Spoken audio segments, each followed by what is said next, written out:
What's good, everybody? It's your boy Ty back with another edition of the Tyrone.tv sports vlog.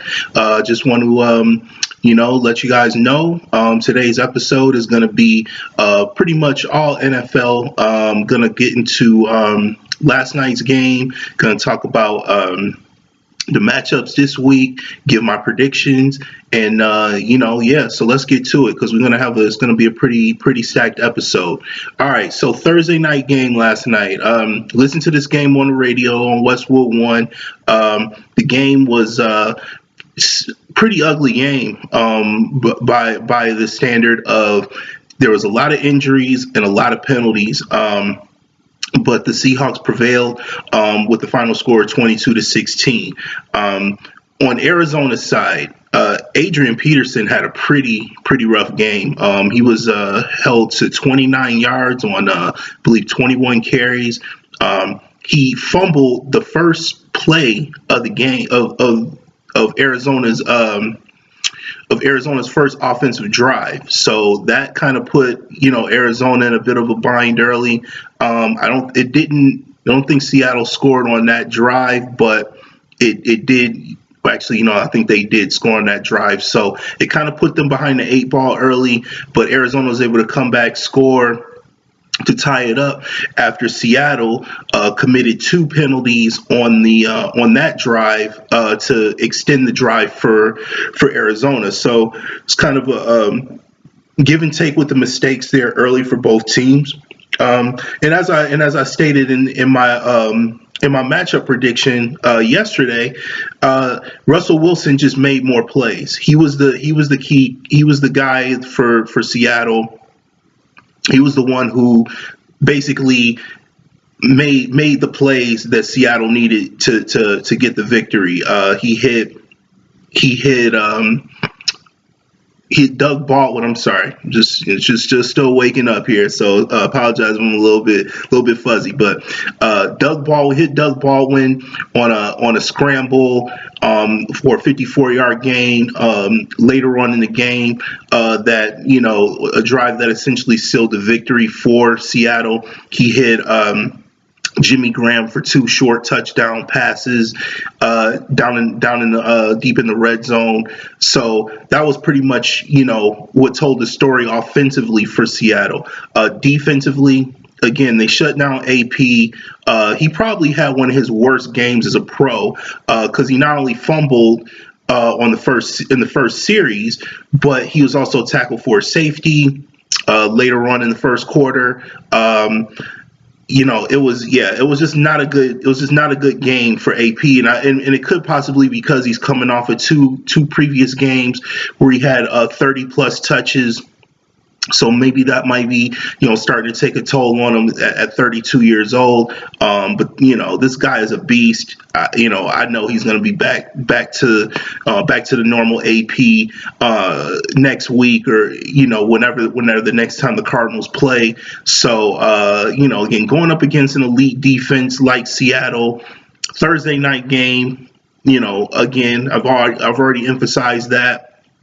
How the Thursday night games tend to be, a little bit more, in the beginning, a little bit more, sketchy as far as getting the guys ready to play and having the guys ready to, get out there on the field and perform well. So we'll see how that goes going forward.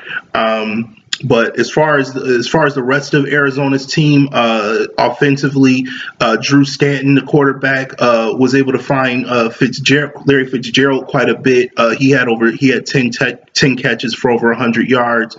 But the whole thing with Arizona's offense again was they made a lot of mistakes, penalties, things of that nature that kind of held them back and kept them behind the eight ball. And also Seattle's defense was just swarming yesterday. So, other than that, it was a pretty ugly game.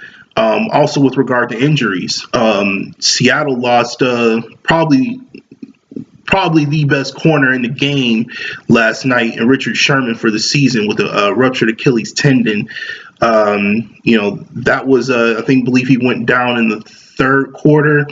of that game, or I'm sorry, in the first second, it was either second. I think it was the second quarter, and his they thought it was a heel injury, and then I think around the third quarter, he had whispered to one of his teammates, that he had torn his Achilles, and then it was determined later in the post game and everything that he had indeed ruptured his Achilles tendon. So he's going to be gone for the season. So that's going to be a huge loss for Seattle. Also a guy they just brought in from Houston, Dwayne Brown, injured his ankle, but I don't know his status yet. I honestly I just woke up. It's 4:40 p.m. here in Germany. I just woke up. I got home from work around 9, about 10 minutes to 10, and I went right to bed. And I just woke up, and this write up I did last night. So I don't need to tell you when I did it, but I did it last night. So let's just leave it at that. So anyway, so again, tough loss for Arizona, but possibly even tougher losses for Seattle with the injuries and so on and so forth. So we'll see how the rest of the season goes. Seattle moves to 6-3. Don't know who they play next week. I haven't didn't write that into the write up. But and then Arizona drops to 4-5. So we'll see how the rest of the season goes for both of these NFC West teams. All right, so let's get down to the to the Sunday afternoon games, the 1 o'clock games. The first game I'm going to talk about is, of course, my Buffalo Bills. Coming in with a 5-3 record against New Orleans at 6-2. Home game for the Bills should be a raucous crowd. Excuse me, a raucous crowd at New Era Field. I'm looking forward to a high scoring game. I think both teams are going to come out. They're going to feel each other out at first, just to see. I know the Bills are going to rely heavily on the running game initially, because that's the Saints. If you can call it, they have a weakness. I guess you can say they have some deficiency stopping the run. So I can see the Bills running the ball a little bit with Shady in the beginning, possibly setting up some play action opportunities downfield. As far as on the offensive side, on the defensive side, they're going to need to contain Alvin Kamara and Mark Ingram. That's going to be the key there, because if you can I know it sounds crazy, but if you can make Drew Brees throw the ball, 50 times a game, you got a better chance of winning, as opposed to him throwing the ball, 20, 25 times a game. And some of those dink and dunks to these two awesome running backs.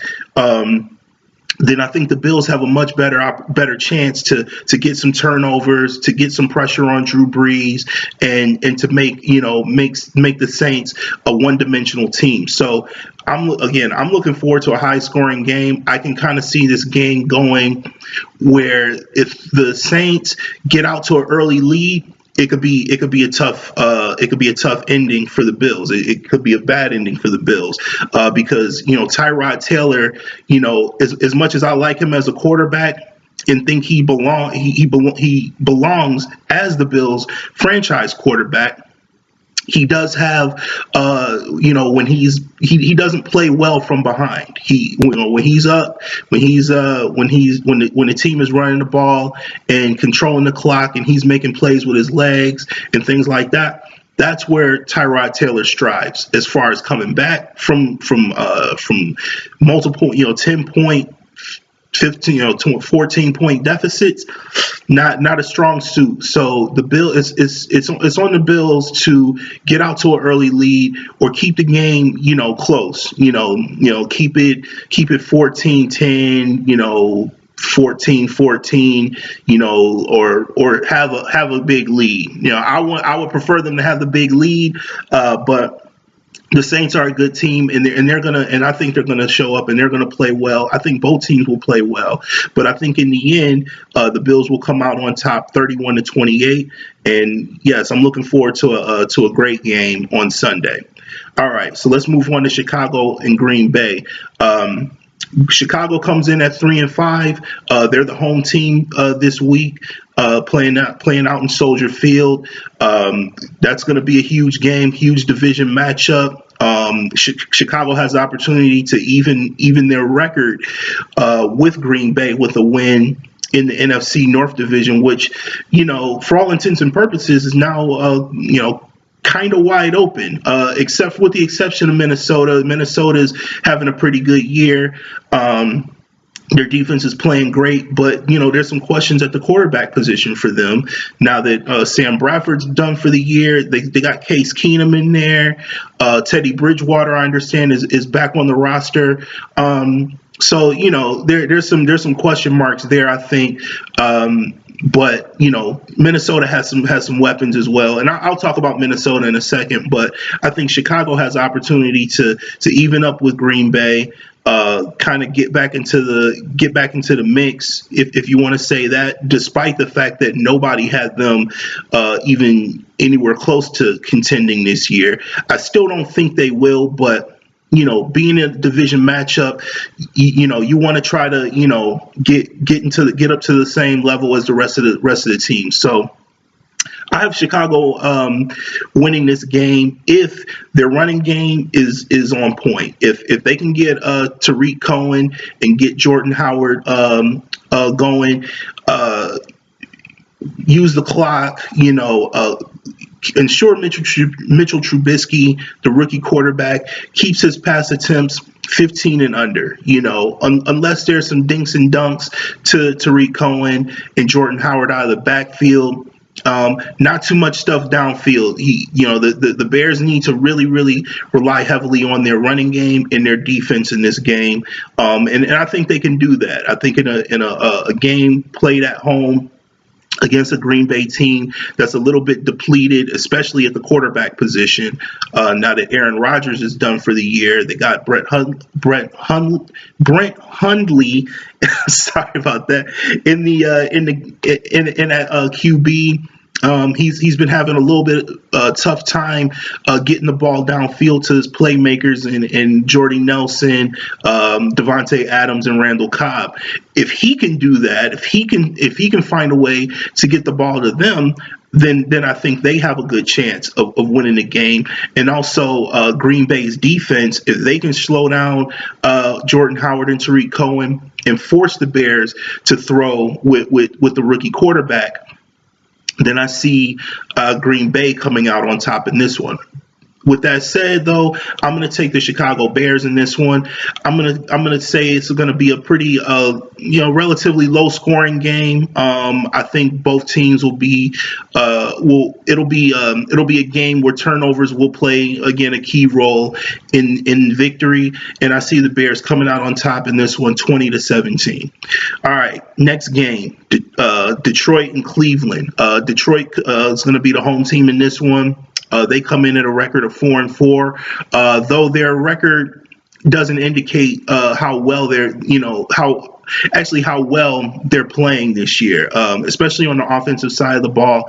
Matthew Stafford is starting to look like the Matt Stafford of a few years ago when they had Megatron and those guys still with Detroit. He was putting up huge numbers back then. He's starting to get back to that level. I can, I see this game kind of getting a little bit out of hand, especially if Stafford continues to feed those wide receivers, Golden Tate, Marvin Jones. If he's getting the ball downfield to those guys and they're making big plays, then excuse me, then I think this game can get out of hand pretty quick. Now the Browns. They have an opportunity to win this game if they can force turnovers and not turn the ball over themselves. They win the turnover battle with Deshaun Kaiser at quarterback. Hopefully he can keep the turnovers down. That's been his biggest problem is interceptions, fumbles, all of that. If he can come in, play a pretty clean game, then I think the Browns have a chance with that. In that, on that side, And also with the running game, if Isaiah Crowell and Duke Johnson can get into the mix, and I think that's what Cleveland needs to do. They need to establish those guys early in the running game, in the short passing game. If they can get the ball in those guys' hands, they're dynamic playmakers who can give Detroit some problems. But again, the onus is going to be on Deshaun Kaiser to have a flawless game and to come out and play well on the road. So, but I see Detroit winning this game. It's a bit of a tall order. I think it's going to be for Cleveland to go into Detroit. Detroit's on a high right now. Again, their offense is clicking. So I see Detroit winning this game 31-10. All right, next game, Tennessee and Cincinnati. Tennessee comes in at 5-3; they're the home team. Cincinnati comes in at 3-5. You know, Tennessee, I think, will win this game if they continue to play good run defense. If they can slow down Cincinnati's runners, Mixon and Giovanni Bernard and those guys, if they can slow them down, force Andy Dalton to beat them with his arm, then I think Tennessee has a good chance of winning this game. Cincinnati, I think, can win. I know I might be contradicting myself here, but if Andy Dalton can get AJ Green the ball and make connections, now Cincinnati might dodge a little bit of a bullet, given everything that went down last week with between AJ Green and Jalen Ramsey of the Jacksonville Jaguars, the big brawl that happened. AJ Green was only given a $42,000 fine as opposed to being suspended. I personally think he should have been suspended. I understand he's not like he's not a guy who usually mixes it up with players and things like that. But I don't think there's any place for that in sports. Fighting and things like that. I know these guys go at each other. They talk a lot of shit to each other, and they in the heat of the battle. But you gotta maintain your composure. If because he's punching him with his bare fist in the guy's helmet. Now, what if he had broken his hand? You know what I mean? These are things that people don't think about, and luckily that didn't happen. No one else was injured, by either team, going in to break it up. These are the things that these athletes need to remember, is that when you get out of line, you get out of character, you can really affect you not only affect yourself, but you affect the team as a whole. So, luckily for Cincinnati, he didn't get suspended. So Andy Dalton will have him to throw to. Hopefully, he can have a bounce back game. He only had one reception until he was ejected from the game last week. So I can see AJ Green having a big game in this game, and that's going to be a key component to a Cincinnati victory if they do indeed come out and win. Also, the defense must for Cincinnati needs to put pressure on Marcus Mariota. Now, Mariota is a very mobile quarterback, guy who's got a lot of speed at the quarterback position. But if you can get into his face, get into the passing lanes, things of that nature, it can pose some problems. Maybe produce some turnovers, from Mariota. So that will be Cincinnati's keys to victory. With that said, though, I'm taking Tennessee in this one. They're the home team. I can see, this is going to be, to me, I think it's going to be a low-scoring affair. I see Cincinnati improve. I'm sorry, I see Tennessee improving to 6-3 with a 17-16 victory over Cincinnati. All right, next game, Pittsburgh and Indy. This is going to be kind of like the Detroit Cleveland kind of matchup. Pittsburgh.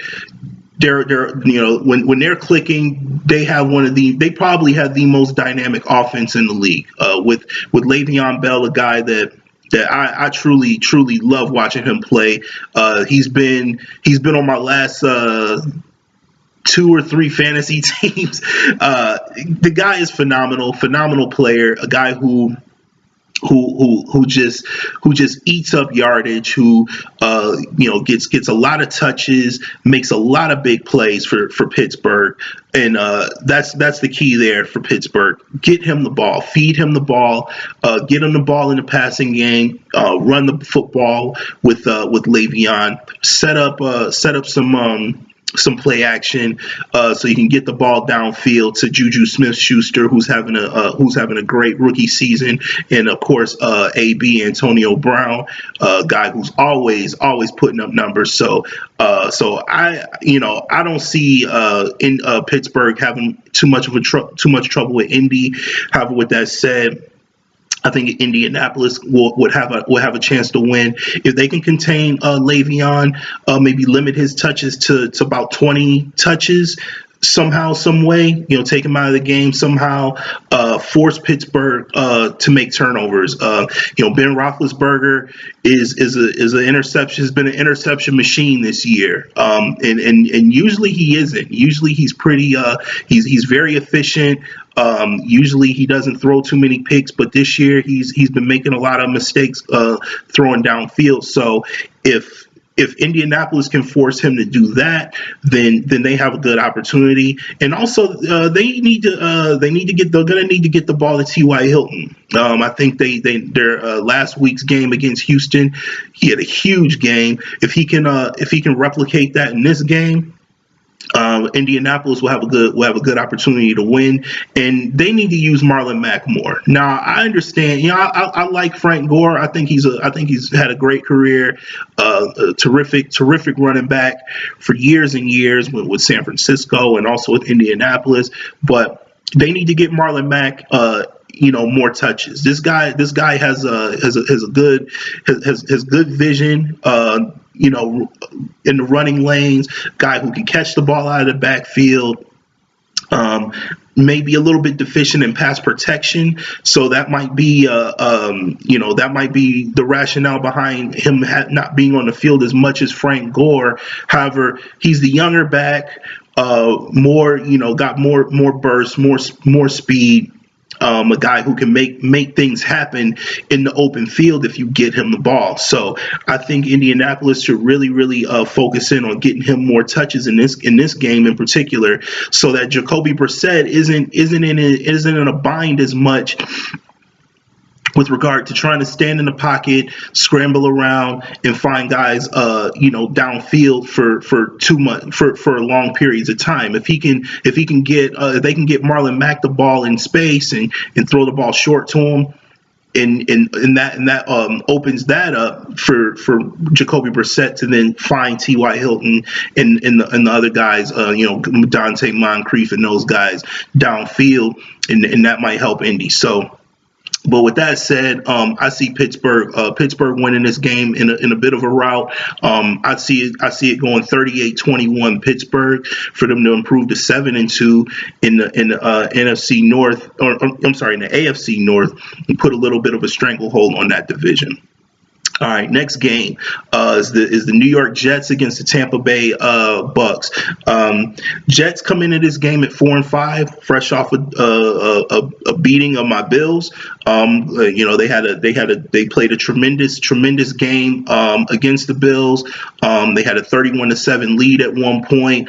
Josh McCown is managing the game very well, and that's the key to this game. If he continues to manage the game, get his running game going with Matt Forte and Bilal Powell and Pierre Maguire. Or I'm sorry, not Pierre. I'm thinking hockey now. His last name is Maguire. I don't know his first name, but I'm pretty sure it's not Pierre. So I'm sorry about that, guys.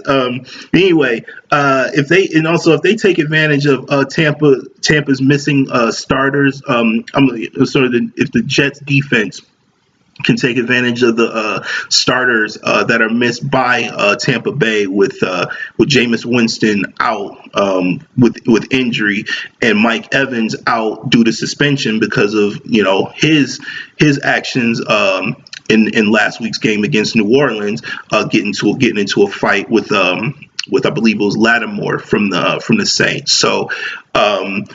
So yeah, so if New York can take advantage of that, then I think they're going to come out on top. Now Tampa can win if they can stop the run. The Jets, that's clearly their best asset at this point. Maybe with the exception of McCown going to Austin Safarian Jenkins, tight end for the Jets.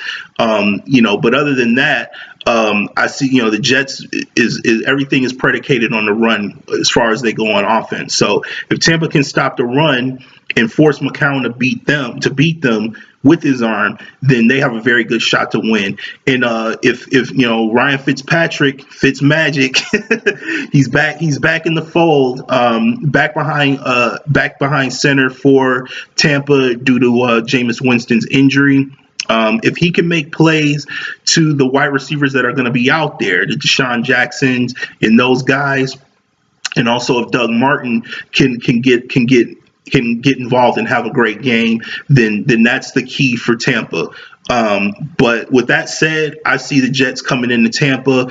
A bit of a upset. A lot of guys, have Tampa winning this game. I have the Jets winning this game. I think they have the formula to beat Tampa on the road. Guys they play good defense, and they also run the football, and they have a game manager at quarterback that doesn't make mistakes. So I see Tampa winning this game over. Or I'm sorry, I see the Jets winning this game over Tampa 20-16 to get to 500. All right. Next game is Minnesota and Washington. Minnesota comes into this game at 6-2, leading the NFC North. The Redskins come in at 4-4. 500 team, middling team. So it's that's basically the story for Washington. Though they're coming off a victory over Seattle.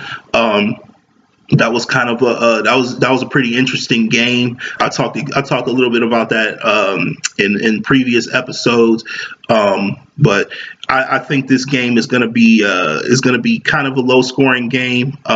Minnesota, I think they will win if their defense continues to apply pressure on opposing quarterbacks.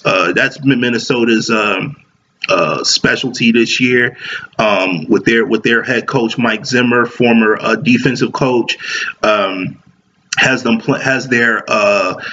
front four fronts and front seven playing very, very well this year. They're getting to the quarterback, they're sacking the quarterback, they're forcing the quarterbacks to make a lot of mistakes, which is been the hallmark for Minnesota this year. As far as on the offensive side, Jerick McKinnon, he needs to have a nice game. If he can have a nice game, take some pressure off of the quarterback, Case Keenum. Though I think also if Case Keenum is going to be, if Minnesota's offense is going to be successful, then Case Keenum needs to get the ball to his playmakers, the receivers, and also Kyle Rudolph, the tight end. If he can find him in the red zone a couple of times, that would be great for me. So, because I got Rudolph on my fantasy team. So let's see. So we'll see how that goes with Minnesota's and see if those keys can will turn out to be the reason why they win. Washington.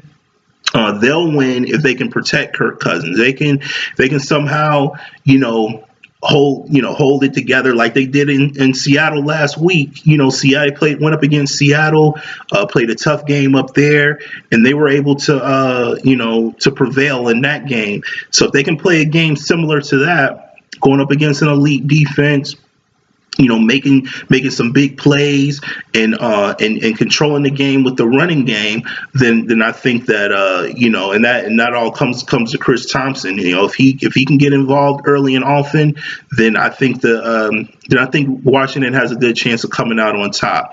But with that said, I have Minnesota winning this game to improve to 7-2. I think the score again is going to be a relatively low scoring game, but I think Minnesota will win 24-14. All right, next game.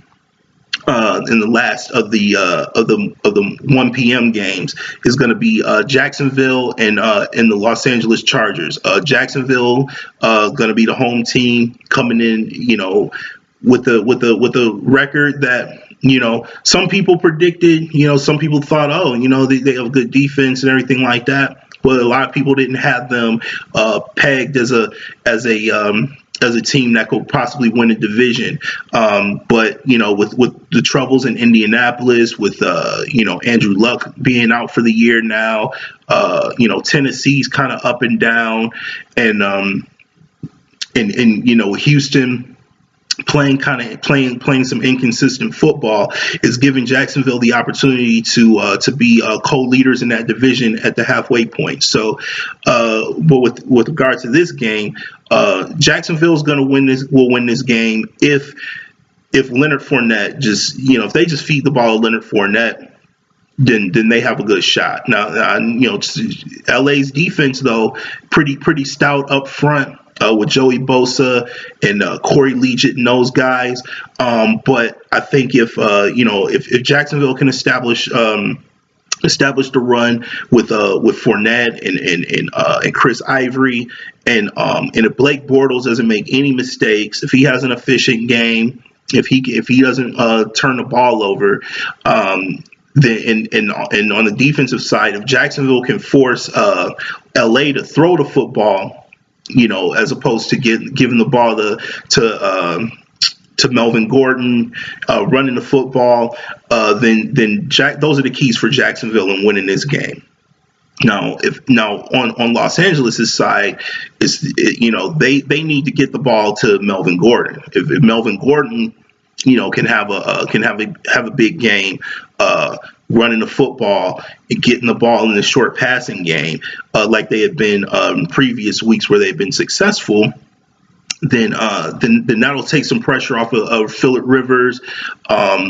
Though Phillip Rivers tends to make a lot of mistakes during games, where throwing picks or just simply missing receivers that are open.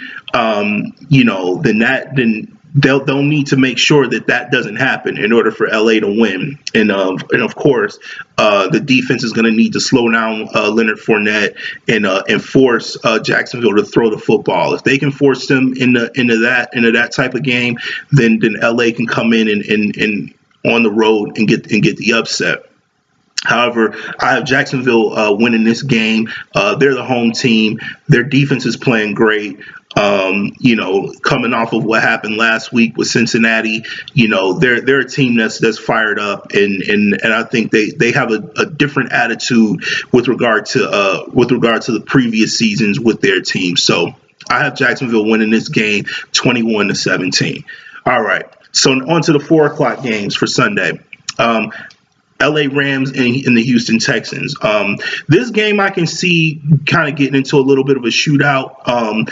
Even though Houston doesn't have Deshaun Watson, if he would have been in this game, man, this game probably would have been the best game to watch this week. But they have Tom Savage. He didn't have a terrible game last week, but he was able to hit DeAndre Hopkins a few times last week. Got a score later in the game, but he needs to play better. Clearly, I mean. And I think that's the onus on Houston's coaching staff. They need to figure out ways to get guys like Will Fuller, who has this guy has 4.2, 4.3 speed. Why are they just focusing on throwing the ball downfield to him? Put in some plays with some bubble screens. Put in some short slant routes where we can get the ball to him. Get the ball to Fuller quick so he can make some plays downfield. I think that's the key for Houston. Whatever their preparation was for this week, they need to ensure that they find a way to get Will Fuller the ball. They're always going to get DeAndre Hopkins the ball because the guy is just a phenomenal receiver who always finds a way to get open no matter who's covering him. He can have the best corners in the league on him, and the guy's going to get, he gets a lot of targets, no doubt, but he also makes those, catches those targets as well for the most part. So that's the key for Houston. If they can protect Tom Savage, get guys like Will Fuller and get and of course ensure that the running game is heavily emphasized, being that it's a road game. And of course, if DeAndre Hopkins can have another one of his huge, signature games, 7 to 10 receptions, 100 plus yards, and a couple TDs, that's going to be the recipe for Texans victory. Now on the other side for the Rams offense is the best scoring offense in the league at this point. Jared Goff continues to play well. If he continues to do that, then yeah, Houston's going to be in a world of trouble. Also, sorry about that. I lost my place here. Sorry about that. And Todd Gurley. Todd Gurley is the heart and soul of that team. Period. I think he is him. Aaron Donald. These guys are elite players, and the two best players on the team. Aaron Donald, of course, is the defensive tackle, plays on the defensive side. But as far as the offensive side goes, if Gurley can have around 150 plus scrimmage yards, and in the Rams, if they're on the defensive side, if their secondary can slow down DeAndre Hopkins and Will Fuller and those guys. And if guys like Aaron Donald and the rest of the defensive front for the Rams can get in the face of Tom Savage, then the Rams are going to come out on top. And with that said, I have the Rams winning this game. I see them improving to 7-2 on the year. I think there's going to be, like I said, I think it's going to be a relatively high scoring game. Though I think the Rams are probably going to get a lead early and force Houston to throw. So with that said, I have the score for this one, 34-23, LA Rams. All right, next game, Atlanta versus Dallas. Atlanta is going to be playing at home down in Atlanta. At first I had this score different, but when I found out that when I found out Ezekiel Elliott's going to be gone for this game and for the next 6 games, I changed the final score. So I'm going to get into that in a second. Now, as far as the keys to the game, if Atlanta can get Matt Ryan and Julio Jones back on the same page as far as connecting downfield, that's going to be tough for Dallas. Given the way given their secondary. Also on the defensive side, if they can make Dak Prescott make tough throws, and those throws that I mean are the throws where he's throwing off his back foot, he's scrambling around trying to throw the ball downfield. He's not just looking to run downfield, or he's not just standing in the pocket, then I think Atlanta has a good chance of slowing down Dallas's defense, or Dallas's offense, excuse me, and coming out with a victory. As far as Dallas goes,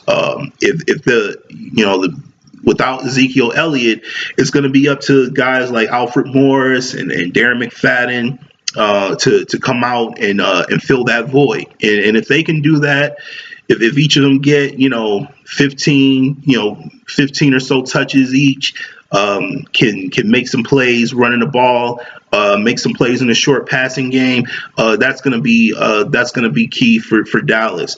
If the defense can force Matt Ryan to turn the ball over as he's been doing this year, which is why Atlanta's a 500 team as opposed to where they were last year at this point.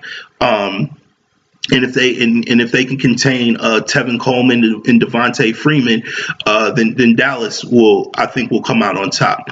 However, given that there's going to be no Ezekiel Elliott for Dallas, who's despite everything, despite all the controversy, is a dynamic player and is the key to their offense. So without him, I don't give Dallas much of a chance in this game. And I actually didn't have them winning this game with them. So before I had the game 27-24 Atlanta. Given they're playing at home, coming off of a tough loss to Carolina. But now I had the game 27-20. Not that big of a drop off, but I just think Dallas is going to be little bit deficient in the running game without Ezekiel, and I think that it's going to force Dak to make more plays downfield, and I think that's going to help Atlanta's cause on the defensive side and hold Dallas down a little bit. So 27-20 in that one. All right. San Francisco, New York, the toilet bowl. I'm just kidding. No, never that, never that. These guys, in NFL games, these guys go hard at each other. Can't call it that, but I just had to say it. I just think that's too much. Uh, so yeah, okay. So 49ers, keys to victory for the 49ers. CJ Beathard, the quarterback, guess the placeholder now for San Fran. Now that they got Jimmy Garoppolo from New England, he's got to manage the game. He's got to not force. Got to not make turnovers. He's got to make right decisions. He's got to and the 49ers got to feed the ball to Carlos Hyde. Period, point blank. That's the only way the 49ers offense is gonna make anything happen on that side of the ball. They're too, I think they're too depleted, and they have a lot of holes there. But one thing they do have is Carlos Hyde, so and he can exploit Giants run defense. So we'll see how that goes for them on the offensive side. On the defensive side, if they can force Eli Manning to make mistakes, which he does, and they can contain Evan Ingram, who's having a great rookie season despite all the troubles for the New York Giants, then that'll be the key for San Francisco's win. Now the Giants will win if on the opposite spectrum of that, if Eli and Ingram can connect downfield, if they can make some plays in the passing game, get the ball downfield, and they feed Orleans Darkwa, the running back. If they can get him, if they can feed him, just as 49ers were going to need to feed Carlos Hyde, and they don't turn the football over, of course, then the Giants will win and get off the schneid. But with that said, I have the 49ers winning this game, finally getting into the win column this year. To me, I think this is their best opportunity to win a game this year. It's been a tough year for both teams. The Giants, a lot's been said this week about the fact that they lost, the head coach has lost the team. The team is essentially playing for themselves now. Which given everything, given all the circumstances, the coach Ben McAdoo has been in the media, making a lot of comments about the players. A lot of stuff has been coming out about that, but I think San Francisco, this is a golden opportunity for them to come out on top and get a victory at home. So I see this game going 26-21 San Francisco. All right, Sunday night game, New England versus Denver. This game is going to be an interesting matchup, given that New England's coming off a bye. They're getting some players back. They're getting a little bit more healthy. They're starting to make that New England run that they do every single year. They start out a little bit slow at times, and then they just reel off 7, 8, 9 wins in a row, and they're on a 4-game streak now. So it's going to be an interesting matchup. New England's going to win if clearly they protect Tom Brady. If they protect Tom Brady, and they keep and on the defensive side, if they can keep Denver's running backs in check, in particular C.J. Anderson, then it's going to be a interesting. Well, it's not going to be interesting. It's going to be the key to their victory. If Denver's going to win, if if they continue to get if they get pressure on Tom Brady, they're going to need to get pressure on Brady with their front four, so they can drop their linebackers into coverage and help out against that short, dink and dunk pass game that New England is known for. They're going to be relying on that a lot more. New England is, due to the fact that Chris Hogan may not play in this game, and also so they're going to need to get guys like Danny Amendola. Of course, Gronk is going to be a huge impact, have a huge impact in this game, and so that's going to be the key for Denver is getting pressure on them to and make them and force them into some mistakes and get some sacks and get in on Tom Brady.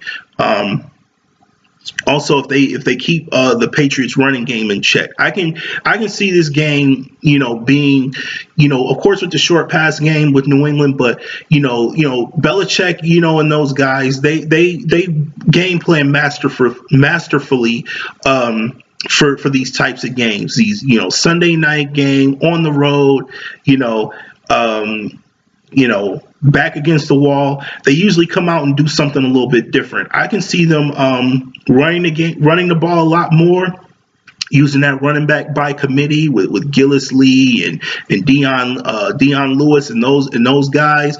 I can see New England running the ball a lot more in this game. So it's going to be on Denver to ensure that doesn't happen.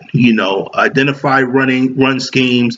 Hold New England's running backs in check, and ensure that. And on the offensive side, they need to make sure that Brock Osweiler takes care of the football. Because if any team in the league is more opportunistic with regard to getting turnovers, it's New England. They have to ensure that they do not turn the football over. And that's been I think that's the theme for most teams. I think winning the turnover battles. That's the key right there. And with them playing at home, coming off a loss that they did against the Eagles, I think Denver should come. Denver, I think, will come out a lot, a bit more fired up than they did the last game. And then lastly, they need to make sure they get the ball to C.J. Anderson. Period, point blank. Don't rely too much on going downfield, especially with. Now it looks like Demaryius Thomas has an injury. Don't know what his status is going to be, but they need to really, really get C.J. Anderson involved in the running game and also in the passing game as well. With that said, I think New England's going to come in. The fresher team. They're going to come in, and again, they're going to establish the run. Tom Brady's going to have another one of his Tom Brady-esque games. Playing more. I think he's going to play. I think maybe not with the numbers, but just with the efficiency and, of course, with the pinpoint accuracy and no turnovers. So I see New England coming out in this one 27-19. All right, last game, finally, is the Monday night game, and it's going to be Carolina against Miami. Carolina comes into this game at 6-3. Miami comes in at 4-4. Carolina is going to be the home team in this one. Panthers are going to win this game if Cam Newton can make plays with his legs. I know that sounds a little bit, he's a quarterback. He should be, playing in the pocket. But Carolina's offense is very is very run centric, short passing game centric. So I think that plays to a benefit for Cam Newton because you can keep the defense off balance if you allow him to make more plays with his legs. And as far as like getting first downs, on plays where it might be third and long, or something to that effect, or making plays in the red zone like he did last week against Atlanta with that touchdown where he put the ball over the defender. That was an awesome run. So I think plays like that are going to be key for Carolina to get a victory this week. Also, Christian McCaffrey, another player that I like watching, and is only going to get better. I think he's going to be one of the top 10 players in the league in the coming years. Just given the fact that He's so versatile. He makes so many plays. In the passing game for Carolina out of the backfield. They have a lot of different ways that they can get him the football. And I think that if they get 20 plus touches for McCaffrey in this game, then that's going to be a key to victory for the Panthers. As far as the defense goes, if they can slow down the Dolphins' pass game, because at this point, I don't see a running game out of Miami. Now that they've gotten rid of Jay Ajayi, sent him to Philadelphia at the trade deadline. It's going to be the Dolphins pass game, and with that regard, Cutler, he's got to be flawless in this game. He's got to make no mistakes. He's got to be hitting his guys. Guys like Jarvis Landry, Devontae Parker, these guys are going to play a huge role in this game. If Landry can get 10 to 12 receptions on 14 to 15 targets, and Devontae Parker, around 7 to 8 receptions on about 10 to 15 targets, then I think Miami can prevail in this game. With that said, I don't think that's a recipe for victory. I think Carolina's gonna win this game. It's gonna be a bit relatively low scoring game. Also, I see Carolina winning this game at a score of 23-16, bringing them up to a record of 7-3, and a bit more, and keeping pace with and gaining a lead on New Orleans. Because they're going to lose this week to the Bills. So it's in the NFC South. So great games coming up this week. I enjoyed doing this. This is going to be. I think this is going to be the way I'm going to go. The way forward for Friday. Talk about all the NFL games. Kind of leave all the other stuff. The NBA, NHL, MLB. Kind of put that to bed for one day. So that way I can come back Saturday and give more insight on those leagues. But I enjoyed doing this, doing the picks and talking a little bit about each team. And I hope you enjoyed it too. With that said, I hope you like my videos. If you like my videos, please subscribe. Please please like my videos. Please share my videos. I love doing this. And again, if you have any comments, if you want to get into some debates or whatever, please just send me a message. Be respectful, but send a message. And we can chop it up and talk about some sports. So again, thanks again for watching. And tomorrow I'm gonna get back to the NBA, MLB, and NHL. Talk a little bit about the NFL. I talked a lot about it today, but I'll probably get some injury updates, things of that nature. So be on the lookout for that. All right, y'all. Thanks again. Take care and see y'all next time. Peace.